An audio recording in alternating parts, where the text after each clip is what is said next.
সেই নেতার আদর্শ মানা আর ভাই ভুলে গেছেন, যেই নেতার ভিতরে আল কোরআনের আদর্শ নাই, নবীর আদর্শ নাই, ওই নেতার নেতৃত্ব মানা ইসলামে হারাম। নেতাও যাবে জাহান্নামে, কর্মীরাও যাবে জাহান্নামে। আল্লাহ রাব্বুল আলামিন বলেছেন, আল্লাহ রাব্বুল আলামিন কাউকে একলা ডাকবেন না। আল্লাহ রাব্বুল আলামিন নাফি ইমামিহিম, তাদের নেতা সহকারে কাল কিয়ামতের ময়দানে ডাকবেন। নেতা নেত্রীর দোষ দিবে, নেত্রী নেতার দোষ দিবে, কর্মীরা নেতার দোষ দিবে, নেতারা কর্মীর দোষ দিবে। এই অবস্থার ভিতরে তাদের অবস্থা থাকবে। আমি আমার আলোচনা শেষ করছি। তাহলে আমার আলোচনা থেকে একটা বিষয় স্পষ্ট, জীবনের প্রত্যেকটা রন্ধ্রে রন্ধ্রে পরতে পরতে একজনের আদর্শ মানতে হবে। তিনি হচ্ছেন নবী মুহাম্মদুর রাসূলুল্লাহ সাল্লাল্লাহু আলাইহি ওয়াসাল্লাম। এক নম্বর শিক্ষা। দ্বিতীয় নম্বর শিক্ষা যেটা বলছিলাম, যেই নেতার ভিতরে আল্লাহ নবীর আদর্শ নাই আর যেই নেতার ভিতরে কোরআনের আদর্শ নাই, ওই নেতার নেতৃত্ব মানা ইসলামে হারাম। আমি কোরআনে কারীমের এই আয়াত, মুসলমানের ঘরের সন্তানের উত্তর এইরকম নয়। মুসলমানের মতো করে উত্তর দেন, প্রশংসা করলাম কার? আল্লাহর প্রশংসা করলে লাভ নাকি ক্ষতি? হায়াতে বরকত দিবেন কে? রুজিতে বরকত দিবেন কে? রিজিকে বরকত দিবেন কে? মুসিবত বলা মুসিবত থেকে উদ্ধার করবেন কে? শুধুমাত্র তাই নয়, আল্লাহ রাব্বুল আলামিনের যারা প্রশংসা করবে সব সময়, আল্লাহ পাক তাদের জন্য জান্নাতের মধ্যে একটা ঘর বানিয়ে দিবেন, যে ঘরের নাম বাইতুল হাম। বলেন আল্লাহু আকবার। কাল কিয়ামতের ময়দানে একদল লোক জান্নাতের দিকে দৌড়াবে। ফেরেশতারা জিজ্ঞেস করবে, তোমরা কারা? তোমাদের পরিচয় কি? তখন সাথে সাথে উত্তর দিবে, দুনিয়া থাকা অবস্থায় আমরা হার বক্তের ভিতরে কি দুঃখে কি সুখে সব সময় আমরা আল্লাহর প্রশংসা করতাম। এই জন্য আল্লাহ রব্বুল আলামিন জান্নাতের ভিতরে আমাদের জন্য একটা ঘর নির্মাণ করেছেন, যে ঘরের নাম বাইতুল হাম। ওই ঘরে যাওয়ার জন্য আল্লাহ আমাদেরকে অনুমতি প্রদান করে দিয়েছেন। আল্লাহু আকবার। এমন একটা সময় ছিল এই সমাজের মধ্যে এইরকম কোরআনের মাহফিল, আল্লাহর প্রশংসা হয়, এইরকম মাহফিলের উপরে নিষেধাজ্ঞা 146 ধারা। এখান থেকে যারা মাহফিলের আয়োজক তাদেরকে ধরে নিয়ে যাওয়া।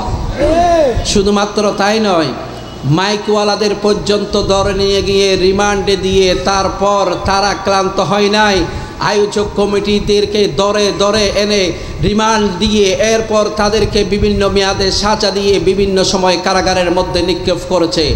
আমার আল্লাহ তাদের উপর এত বেশি নারাজ হয়েছে যে আল্লাহ রব্বুল আলামিন তাদেরকে এই জমিন থেকে উৎখাত করে দিয়ে কোরআনের পরিবেশ তৈরি করে দিয়েছেন।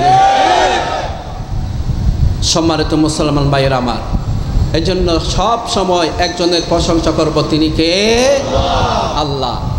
আল্লাহর প্রশংসা আপনি যখন করবেন, আল্লাহ আপনাকে 1-এ 10 দিবে। 1-এ কত? 1-এ 10।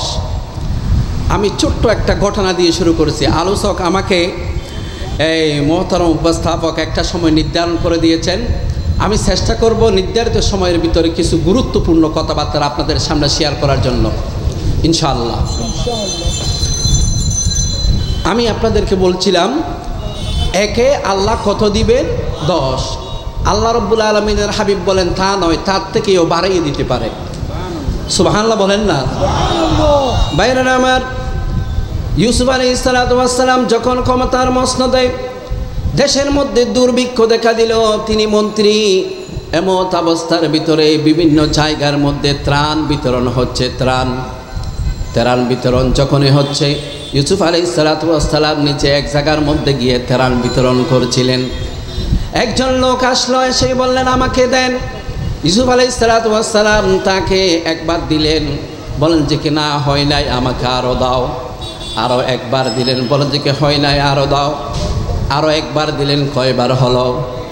আরও জোরে বলেন, কয়বার? লোকটা ক্লান্ত হয় নাই, বলেন যে কি আমি খুব অভাবের মধ্যে রয়েছে, আমাকে আরও দাও। এইবারে ইউসুফ আলাইহিস সালাতু ওয়াস সালাম বলে উঠলেন, ওর মিয়া, তুমি একজনকে যদি এত দিই তাহলে অন্যদেরকে দেব কোথা থেকে? তুমি কি জানো না দেশে দুর্ভিক্ষ দেখা দিয়েছে? এবারে সাথে সাথে লোকটা জবাব দিল, ও আল্লাহর নবী ইউসুফ, আপনি যদি আমাকে চিনতেন, আমাকে জানতেন, তাহলে আপনি আমাকে দিতেন। আল্লাহর নবী ইউসুফ আলাইহিস সালাতু ওয়াস সালাম জিজ্ঞেস করলেন, তোমার পরিচয় কি? তোমার পরিচয় কি? তখন সাথে সাথে লোকটা উত্তর দিল, আমার পরিচয় কি জানো নাকি? সুলাইহা যখন তোমার নামে মিথ্যা অপবাদ দিয়েছিল, দোলনা থাকা অবস্থায় একটা শিশু তোমার নামে সত্যের সাক্ষ্য দিয়েছিল, আমি হচ্ছি সেই দোলনায় থাকা ছোট্ট শিশু। এবার ইউসুফ আলাইহিস সালাম বললেন, তাকে আরো 40 বার দাও। কয়বার? 40 বার দাও। সাথে সাথে ওহী নাজিল হয়ে গেল, ও আল্লাহর নবী ইউসুফ, আল্লাহ রব্বুল আলামিনের যে একবার মাত্র তোমার প্রশংসা করেছিল, তোমার সত্যতার সাক্ষ্য দিয়েছিল, তাকে যদি তুমি 40 বার দাও, যে বান্দা রাতে দিনে হার ওয়াক্তের ভিতরে আল্লাহর প্রশংসা করে, একবার চিন্তা করে দেখো আল্লাহ রব্বুল আলামিন তাকে কত দিতে পারে। আল্লাহু আকবার। তাহলে আল্লাহর প্রশংসা করলে লাভ, লস নাই, লস নাই। ভাইরা আমার, এইরকম প্রশংসার জমিন আমরা অনেক দিন পরে ফিরে পেয়েছি, সত্যি কিনা? দীর্ঘ 16টি বছর আমাদেরকে এইরকম পরিবেশের মধ্যে কথা বলার জন্য স্কোপ করে দেয় নাই, মিথ্যা মামলা দিয়েছিল। শুধুমাত্র তাই নয়, যারা আয়োজন করার প্রচেষ্টা করেছিল তাদেরকেও ধরে নিয়ে গিয়েছিল। বাতিল এবং সত্যের দ্বন্দ্ব সেইটা চিরন্তন, সেইটা চিরদিন থাকবে। আদম আলাইহিস সালামের সাথে দ্বন্দ্ব হয়েছিল, শয়তানের সাথে, ফেরাউনের সাথে দ্বন্দ্ব হয়েছিল, মুসা আলাইহিস সালামের সাথে, নমরুদের সাথে দ্বন্দ্ব হয়েছিল, ইব্রাহিম আলাইহিস সালামের সাথে, আল্লাহর নবীর সাথে দ্বন্দ্ব হয়েছিল, আবু জেহেলদের সাথে। অনুরূপভাবে কিয়ামত পর্যন্ত এই দ্বন্দ্ব থাকবে। কিছু মুসলমান ঘরের সন্তান টুপি মাথায় দিয়ে নামাজ পড়ার পর যে মসজিদে কোরআনের তালিম হয়, যে মসজিদে কোরআনের দরস হয়, সেই মসজিদের গিয়ে হামলা করার পর তারা নিজেদেরকে পরিচয় দেয় তারা প্রকৃতপক্ষে মুসলমান নয়, তারা প্রকৃতপক্ষে মুসলমান নামধারী মুনাফিক আব্দুল্লাহ ইবনে উবাইয়ের দল।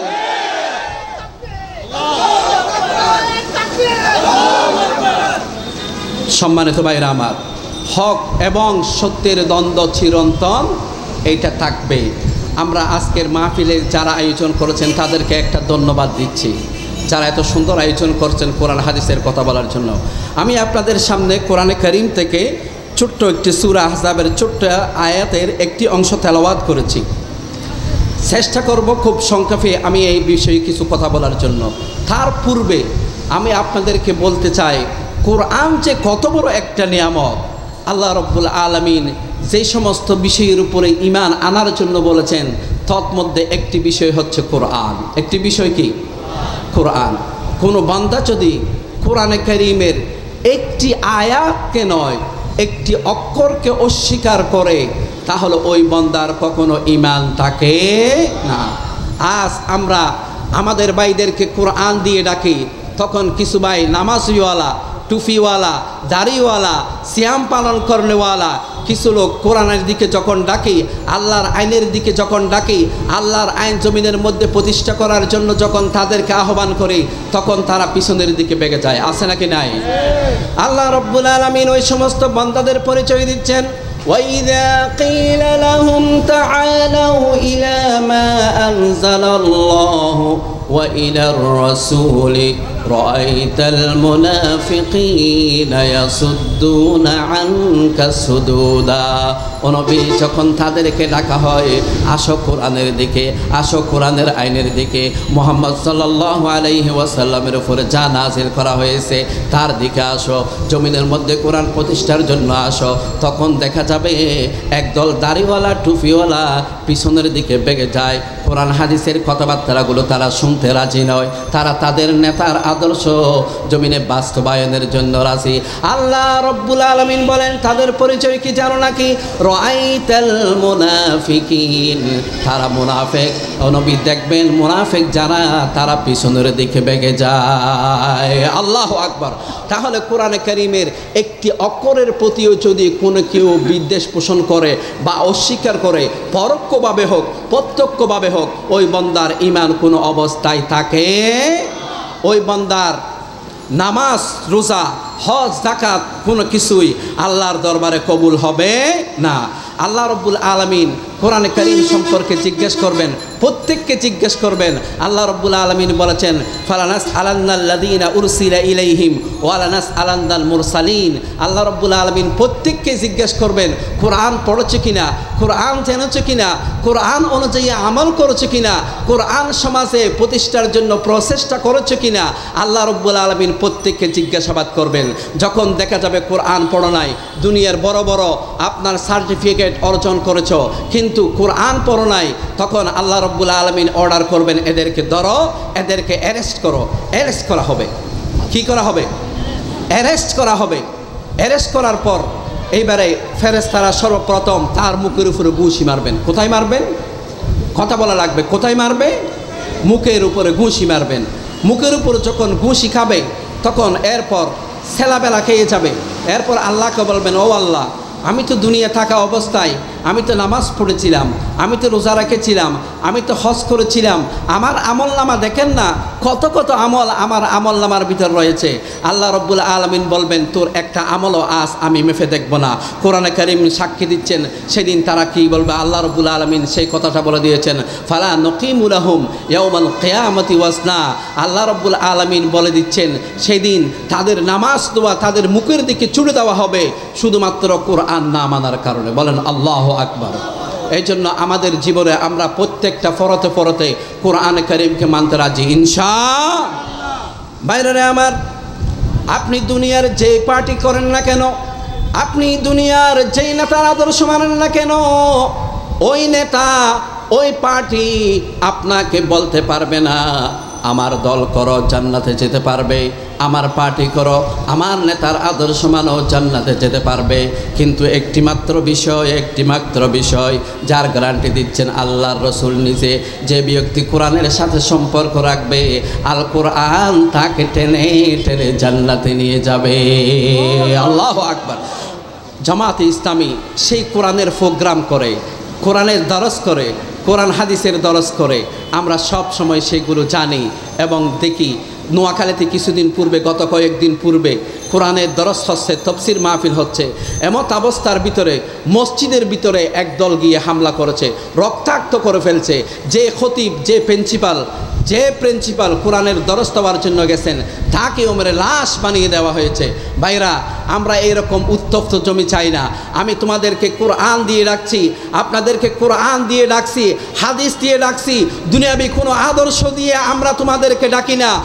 কোরআনের মাহফিলে আমরা কেবলমাত্র তারাই করতে পারে যারা দুনিয়ার জমিনের উপরে মুসলমান নামদারি মুনাফিক। ভাইরা আমার, যেখান থেকে বলেছিলাম সেখানে আবার আসি। দুনিয়ার কোনো নেতার আদর্শ মানলে আপনি জান্নাত পাবেন না, দুনিয়ার কোনো দল করলে পরে আপনি জান্নাত পাবেন না, এরকম কোনো গ্যারান্টি নাই। কিন্তু আল্লাহর রাসূল বলেছেন, মান জাআলাল কোরআনা আমামাহু কাদাহু ইলাল জান্নাহ। যে ব্যক্তি কোরআনকে সামনে নিয়ে কোরআনের নেতৃত্ব মানবে, কোরআনকে গ্রহণ করবে, কোরআন অনুযায়ী দুনিয়াতে জিন্দেগি যাপন করবে, আল কোরআন কাল কিয়ামতের ময়দানে টেনে টেনে তাকে জান্নাতে নিয়ে যাবে। আল্লাহু আকবার। ভাইরা আমার, আমরা দেখেছি এই জমিন থেকে কোরআনের আওয়াজকে বন্ধ করে দেওয়ার জন্য কত রকমের ছল ছাতুরি করেছে।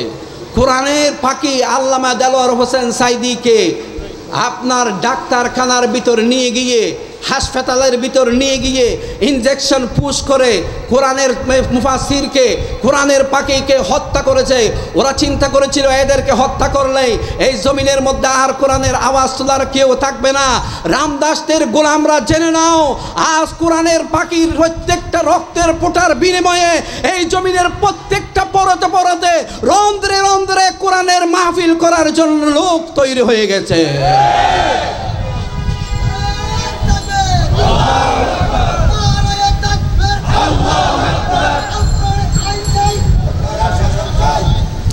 ভাইরা আমার, কোরআনের সাথে সম্পর্ক রাখলে আল্লাহ রাব্বুল আলামিন কি মর্যাদা দিবেন, আপনার দুনিয়ার সামান্য মস্তিষ্কেও সেইটা আপনি ধারণ করতে পারবেন না।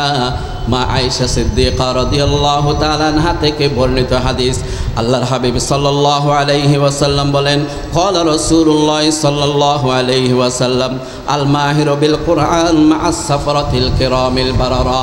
আল্লাহর হাবিব সাল্লাল্লাহু আলাইহি ওয়াসাল্লাম বলেন, কোরআনের সাথে যার সম্পর্ক থাকবে, আল্লাহর রাসূলের আদর্শের সাথে যার সম্পর্ক থাকবে, আল্লাহ রব্বুল আলামিন কাল কিয়ামতের ময়দানে ওই বান্দাকে বড় বড় চারজন ফেরেশতার মতো সম্মানিত করে তারপর তাদেরকে জান্নাতের মধ্যে নিয়ে যাবেন। আল্লাহু আকবার। আল্লাহ রব্বুল আলামিন সব সময় আমাদেরকে কোরআনওয়ালাদের সাথে থাকার মতো তৌফিক দান করে, সকল পড়ছে আমিন। সম্মানিত ভাইরা আমার, আমি আপনাদের সামনে বলেছিলাম কোরআনে কারীমের সূরা আহজাবের ছোট্ট একটি আয়াত তেলাওয়াত করেছিলাম, লাকাদ কানা লাকুম ফি রাসূলিল্লাহি উসওয়াতুন হাসানা। আয়াতখানা আহজাব যুদ্ধের পক্ষকালে আয়াতখানা আল্লাহ রাব্বুল আলামিন নাজিল করেছেন, দুনিয়ার মানুষদেরকে জানিয়ে দিয়েছেন, ও দুনিয়ার মানুষ, তোমাদের জন্য আমি রাসূল সাল্লাল্লাহু আলাইহি ওয়াসাল্লামের ভিতর রেখেছি উত্তম আদর্শ। কোনো নেতার আদর্শের কথা বলা হয় নাই, অমুক নেতার ভিতরে রেখেছি উত্তম আদর্শ এটা বলা হয় নাই, তমুক নেতার ভিতরে রেখেছি উত্তম আদর্শ এটা বলা হয় নাই। বলা হয়েছে নবী করিম সাল্লাল্লাহু আলাইহি ওয়াসাল্লামের ভিতরে রেখেছি আমি তোমাদের জন্য উত্তম আদর্শ। এখান থেকে একটি মাসআলা জেনে নেন, কান খাড়া করে শুনেন, একটি ছোট্ট মাসআলা। যদি দুনিয়ার কোনো বান্দা আল্লাহর রসুলের আদর্শ ব্যতীত অন্য কোনো আদর্শ দুনিয়ার জমিনের উপরে গ্রহণ করে, তাহলে ওই বান্দা মুসলিম সমাজে বসবাস করতে পারে ঠিক, কিন্তু ওই বান্দা কখনো মুসলমান হবে কথা স্পষ্ট। এরপর আসি দ্বিতীয় নম্বর কথা, যে বান্দার ভিতরে আল্লাহর নবীর আদর্শ নাই, আল্লাহর রসুলের আদর্শ নাই, কোরআনের আদর্শ নাই, ওই সমস্ত নেতার নেতৃত্ব মানা ইসলামে হারাম। কথাকে বোঝা যায়? যেই নেতার ভিতরে আল্লাহর নবীর আদর্শ নাই, ইসলামের আদর্শ নাই, ওই নেতার নেতৃত্ব মানা ইসলামে কি? আরো চিৎকার দিয়ে বলেন কি? হারাম। ভাইরা আমার, মায়েশা সিদ্দিকা রাদিয়াল্লাহু তাআলা আনহাকে জিজ্ঞেস করা হয়েছিল আল্লাহ রসুলের চরিত্র কেমন ছিল। মায়েশা সিদ্দিকা রাদিয়াল্লাহু তাআলা আনহা অত্যন্ত স্পষ্ট করে উত্তর দিয়েছিলেন, কানা খুলুকুহুল কোরআন। তোমরা কি কোরআন পড়ো নাই? কোরআনের চরিত্রই ছিল রসুল সাল্লাল্লাহু আলাইহি ওয়াসাল্লামের চরিত্র। বলেন আল্লাহু আকবার। এই জন্য একজন মুসলমানের কি তার রাজনৈতিক আদর্শ, কি তার পরিবার নীতি, কি তার সমাজনীতি, কি তার অর্থনীতি, কি তার অন্যান্য নীতি, সব নীতিতে একজনের আদর্শ গ্রহণ করতে হবে, তিনি হচ্ছেন মুহাম্মদুর রাসূলুল্লাহ সাল্লাল্লাহু আলাইহি ওয়াসাল্লাম। এবার আসুন, নারী নীতির ক্ষেত্রে আল্লাহ রসুল সাল্লাল্লাহু আলাইহি ওয়াসাল্লামের আদর্শ মানার প্রয়োজনটা কি? ইসলাম নারীদের যে অধিকার দিয়েছে অন্য কোনো ধর্মে সে অধিকার দেয় নাই। বলেন আল্লাহু আকবার। আজ নারীর অধিকার নাম দিয়ে কিছু সুশীল নামের কুসুশীল সমাজ, কিছু নাস্তিক মোরতাদ, তারা নারীদেরকে ঘর থেকে বের করেছে, বলে যে কি ইসলাম যথাযথ অধিকার দেয় নাই, আমরা সমান অধিকার চাই। ইসলাম যে অধিকার দিয়েছে সেই অধিকার অন্য কোনো কেউ দেয় নাই। ইসলাম নারীদেরকে যে সম্মান দিয়েছে অন্য কোনো ধর্মে সেই সম্মান দেয় নাই। ইসলাম নারীদেরকে যে অধিকার মর্যাদা দিয়েছে শুধু তাই নয়, অন্যান্য ধর্মে যখন নারীদের কোনো অধিকারই ছিল না, সেখানে ইসলাম এসে বলেছেন আল জান্নাতু তাহতা আকদামিল উম্মাহাত। ওই সমস্ত নাস্তিকদের উদ্দেশ্য হচ্ছে নারীদেরকে ঘর থেকে বের করতে পারলে ওরা লাভ, ওরা নাস্তিক্যবাদী খুব বেশি সুবিধা করতে পারবে। শুনে রাখো মুসলমান, এই জমিনের মধ্যে আর দিল্লির কোনো এজেন্ডা বাস্তবায়ন হতে দেব না, দেব না, দেব না।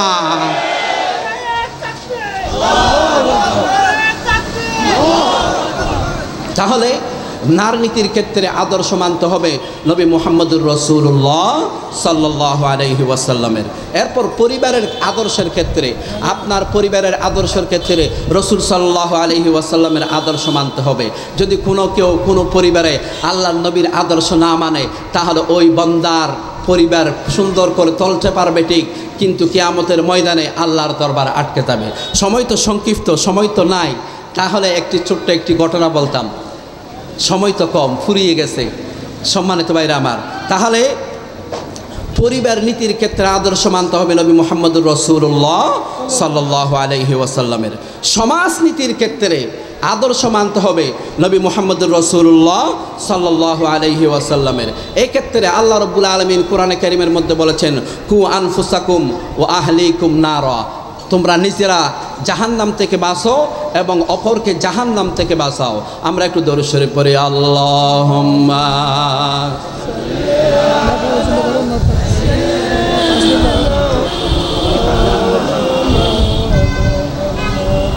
وعلى آل سيدنا। পরিবারের নীতির ক্ষেত্রে বলছিলাম আল্লাহর নবী আকদর ক্ষেত্রে আল্লাহর নবীর আদর্শ মানা হয়। এরপরে আকদর পরে ঘরের ভিতরে গিয়ে অন্যান্য যে মেহেদি নামের আপনার আদা নামের যে অনুষ্ঠান হয়, ওই অনুষ্ঠান ইসলামের শরীয়তে জায়েজ নাকি না জায়েজ? আরো চিৎকার দিয়ে বলেন, জায়েজ নাকি না জায়েজ? না জায়েজ। বাইরে আমার আপনার পরিবার নীতির ক্ষেত্রে, বিবাহ বন্ধনের ক্ষেত্রে আজ সমাজের মধ্যে চালু হয়েছে যৌতুক। কি? আর চিৎকার দিয়ে বলেন, কি? যৌতুক। মহারানা আদায় করার কথা, অলিমা খাওয়ানোর কথা, সেই ক্ষেত্রে এখন উল্টা বৈরাতি খাইতে হয়। এবং মহারানা আদায় করার ক্ষেত্রে আপনার যৌতুকের প্রথা চালু হয়েছে। বলা হয় আপনি ফার্নিচার দেন, আপনি 200 মানুষের 500 মানুষ, 1000 মানুষ, 2000 মানুষের খাবারের ব্যবস্থা করে দেন। এই অবস্থার ভিতর রয়েছে আমার নবীর আদর্শ। নামাজ তোয়ার ভিতরে রয়েছে, কিন্তু পরিবার নীতির ক্ষেত্রে আমার নবীর আদর্শ নাই। মহারানা ধরা হয় কত সুন্দর করে, খুব সুন্দর করে 10 কোটি, 10 লাখ, 10,000, 100, 10 টাকা 10 পয়সা, খুব সুন্দর করে মহারানাটা ধরা হয়। আজ মহারানা ধরা হয়, কিন্তু মহারানা আদায় করা হয় না। আল্লাহর হাবিব সাল্লাল্লাহু আলাইহি ওয়াসাল্লাম দেখেন পরিবারের আদর্শ নীতির ক্ষেত্রে, বিবাহ শাদীর ক্ষেত্রে নারীদেরকে কেমন সম্মান দিয়েছেন। মহারানা নির্ধারণ করে দিয়েছেন নারীদের সম্মান, স্ত্রীদের সম্মান বৃদ্ধি করে দিয়েছেন। একজন সাহাবী ছিলেন সাদ সালামী রাদিয়াল্লাহু তাআলা। কি নাম? সাদ সালামী রাদিয়াল্লাহু তাআলা। চেহারাটা ছিল খুসখুসে, মুখের মধ্যে ছিল বসন্তের দাগ, একেবারে কাটো সাহাবী। তিনি যখন আল্লাহ নবীর মুখ নিঃসৃত থেকে শুনলেন, আন-নিকাহু মিন সুন্নতি ফামান রাগিবা আন সুন্নতি ফালাইসা মিন্নি, এই কথা যখন তিনি শুনলেন, এই কথা শোনার পর তিনি মদিনার অলিতে গলিতে ঘুরে শুরু করলেন বিবাহ করার জন্য, আল্লাহর নবীর সুন্নত আদায় করার জন্য। কিন্তু তাকে কেউ কোনো মেয়ে দিল না বিবাহ করার জন্য। আল্লাহর নবীর দরবারের মধ্যে আসলেন, আসার পরে বসে বসে কান্না করতেছেন। এমত অবস্থার ভিতরে আল্লাহর নবীর চেহারা মুবারক তার চেহারার দিকে পড়ল, আল্লাহর নবীর চোখ মুবারক তার চেহারার দিকে পড়ল। সাদ সালামীকে জিজ্ঞেস করলেন, ও সাদ সালামী তুমি কাঁদো কেন, তোমার কি হয়েছে? সাদ সালামী উত্তর দিয়ে দিলেন, ইয়া রাসূলুল্লাহ, ইয়া হাবিবাল্লাহ, আমি কি জান্নাতে যাব না?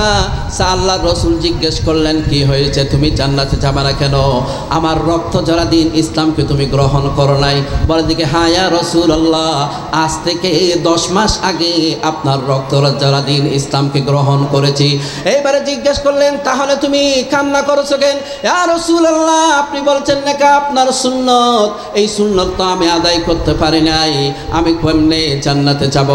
আল্লাহর হাবিব সাল্লাল্লাহু আলাইহি ওয়াসাল্লাম বলেন, মদিনার সবচেয়ে ধনী লোককে জানো নাকি? আমর ইবনুল ওয়াহাব আল করশি, মদিনার সবচেয়ে ধনী ব্যক্তিদের মধ্যে তিনি একজন।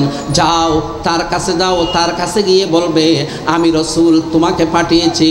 ঘরের দরজায় গিয়ে নক করবে, সালাম দিবে এবং বলবে, আল্লাহর রসুল সাল্লাল্লাহু আলাইহি ওয়াসাল্লাম তোমার সুন্দরী রমণীর সাথে আমার বিবাহ দিয়ে দিয়েছেন। আল্লাহু আকবার।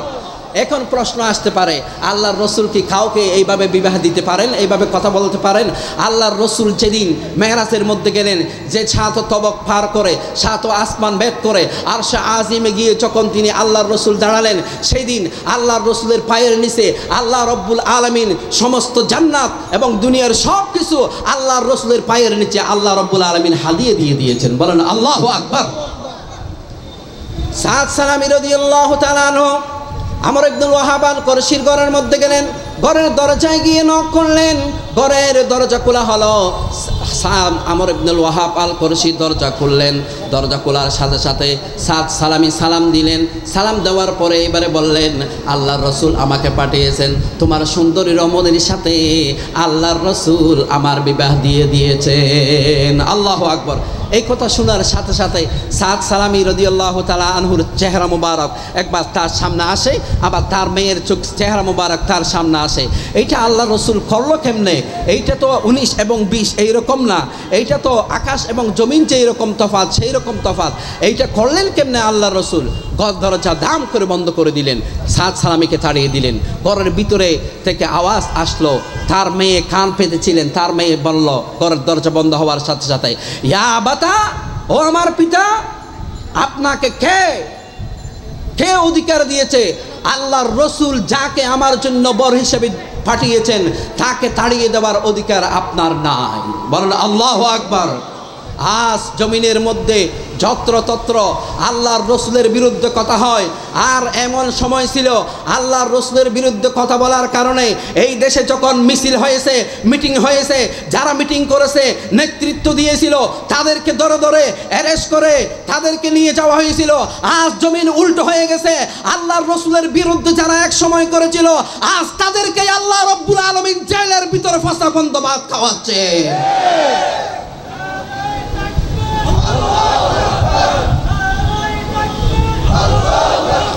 সম্মানিত ভাইরা আমার, সময় সংক্ষেপ।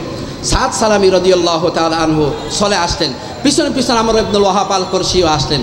আসার পর আল্লাহর নবীর দরবারে এসে বললেন, ইয়া রাসূলুল্লাহ, ইয়া হাবিবাল্লাহ, আমার ভুল হয়ে গেছে। ঘটনা অনেক লম্বা, আমি সংক্ষেপে আপনাদের সামনে উপস্থাপন করছি। আমার ভুল হয়ে গেছে, আমি আমার মেয়েকে সাদ সালামিকে দিতে রাজি আছি। বলেন আল সুবহানাল্লাহ। সাদ সালামিকে জিজ্ঞেস করলেন, তোমার স্ত্রীকে যে মোহর দিবে এই মোহর আনার টাকা কি তোমার কাছে আছে? সাদ সালামি উত্তর দিলেন, ইয়া রাসূলুল্লাহ, আমার কাছে তো কোনো টাকা নাই, আমি মোহর আনা দিব কোথা থেকে? আল্লাহর রসুল বলেন, আমি তোমার জন্য 600 দিরহাম তোমার স্ত্রীর জন্য মোহর আনা নির্ধারণ করে দিলাম। বলেন আল্লাহু আকবার। 600 দিরহাম, 600 দিরহাম। সাদ সালামি দিবে কোথা থেকে? টাকা তো নাই। আল্লাহ রসুল সাল্লাল্লাহু আলাইহি ওয়াসাল্লাম বললেন, যাও আলীর কাছে যাও। আলী রাদিয়াল্লাহু তাআলা আনহু 200 দিলেন, আর কিছু বাড়িয়ে দিলেন। এরপরে বলেন ওসমানের কাছে যাও। ওসমান রাদিয়াল্লাহু তাআলা আনহু কিছু দিলেন, 200 দিলেন, আর কিছু বাড়িয়ে দিলেন। এরপরে বলেন আমর ইবনুল আসের কাছে যাও। আমর ইবনুল আস রাদিয়াল্লাহু তাআলা আনহু 200 দিলেন, আর কিছু বাড়িয়ে দিলেন। কত হলো? 600 এবং তার থেকে বেশি। বলুন তো দেখি, মোহরানা আদায় করা সুন্নত নাকি ফরজ? আর চিৎকার দিয়ে বলেন, সুন্নত নাকি ফরজ?